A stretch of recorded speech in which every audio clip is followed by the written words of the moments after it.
Oh daddy, you are my love. Oh daddy, you are my love.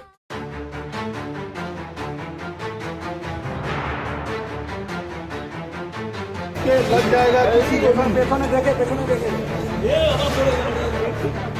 জিতের মেয়ে কতটা বড় হয়ে সুন্দরী হয়ে গেছে দেখুন, যেন চোখ ফেরানো দায়। বাবা সিনেমার প্রিমিয়ারে হাজির হয়েছিল জিত কন্যা নবন্যা।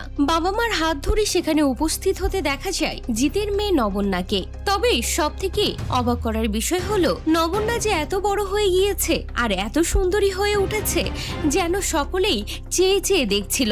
এদিন জিতের স্ত্রী মোহনা ও মেয়ে নবন্যার সাথে হাজির হয়েছিল। মেয়েকে আগলে রেখে ভিড় সামলে প্রিমিয়ারে নিয়ে যেতে দেখা যায় জিতকে। অন্যদিকে তার স্ত্রী মোহনা মাদনানিও মেয়ের হাত যেন ছাড়ছিল না। সত্যি তো, এত সুন্দর মেয়ে আগলে রাখবেই বা না কেন। এদিন জিতের স্ত্রী ও মেয়ে ছাড়াও তার বাবাও হাজির ছিল। তার বাবার পা ছুঁয়ে প্রণাম করে অভিনেতা বিশ্বনাথ। তো ভিউয়ার্স, জিতের সুন্দরী কন্যা নবন্যাকে কেমন লাগলো অবশ্যই কমেন্ট করে জানাতে ভুলবেন না।